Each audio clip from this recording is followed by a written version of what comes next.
Hello everybody, welcome to Betta Fish News Club channel. Today we'll be going over betta temperature shocks and symptoms. I am Tom Baxter with Betta Fish News Club. If you want this guide downloaded for free, just go to our website, Betta Fish News Club, sign up for our email list, and you will get this and many other guides for free. So one major symptom or cause that many betta fish owners have is something called betta temperature shock symptoms. This is going to show you how it happens, why it happens, and how to stop it, or if it's starting, how to reverse it. There's many things we're going to go over today in this short video. So basically, betta temperature shock symptoms happen when the water in your betta tank gets either too hot or too cold. It can also happen when the temperature rapidly changes either way. There's some symptoms that you can look for in your fish to notice if this is happening. They might not have any energy, be very sluggish or lethargic. So this usually happens for cold water. So these are some cold water symptoms. Bottom dwelling, they might just sit at the bottom because it takes too much work to get to the top. Usually they'll hang out at the middle or top of the tank, but if they're hanging out at the bottom overly, it could be the tank is too cold. You see, bettas are cold-blooded fish like reptiles, so they need warmth from the water. The third thing is if they get sick and stay sick. Bettas shouldn't really get sick if they're healthy, and if the water's too cold, their immune system might be compromised and they could get sick. The worst thing that could happen with cold water shock is they go into a coma. This means you need to act very quickly because they don't have much longer. It means they're not getting oxygen to their brain, so you want to warm that water up as soon as possible. Hot water shock is less common, but you should deal with it. Here's some symptoms of that. Surface surfing. They might be at the top of the tank all the time trying to get air because hot water contains less oxygen than cold water.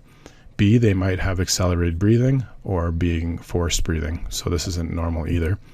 And C, they might actually have a lot more energy or swim improperly, which might seem all right, but it can really stress them out, and stress can compromise their immune system. So here are some common things of why it could either get too hot or too cold in your tank. It could be just the change in weather. Summertime might be sunnier, winter might be cooler. One area to watch out for is when you add a betta to a tank, you want to follow the instructions and not just throw it in there. Basically, water changes are another time where you want to match the water temperatures when you change. So these are the main things that cause betta temperature shock symptoms. So how to avoid it? Like Benjamin Franklin said, an ounce of prevention is worth a pound of cure. So here's what to do with cold water cautions. So you want to turn up the tank heater, obviously. If you want to make sure that the lid stays closed, you can add a hot water to a plastic bag and float it in there to raise the temperature. Relocate the tank or use tea lights or candles near the tank. To lower temperatures, you can use a fan on the top of the water. You can turn the heater off for a little while to reset, or you can even do a very small 5 to 15% water change. Also, turning off the lights can lower the heat. Aerating the tank is important with oxygen, so oxygenating the tank with pumps and things like that helps the water to normalize in temperature. And ice can also work in containers. Just make sure the containers are clean when you put them in to lower the temperature. Basically, you want the safe temperature range from 78 to 80 Fahrenheit. 85 to 76 is the maximum range. If it's below 74, you're in big trouble, and it's above 86, it could actually cook your betta.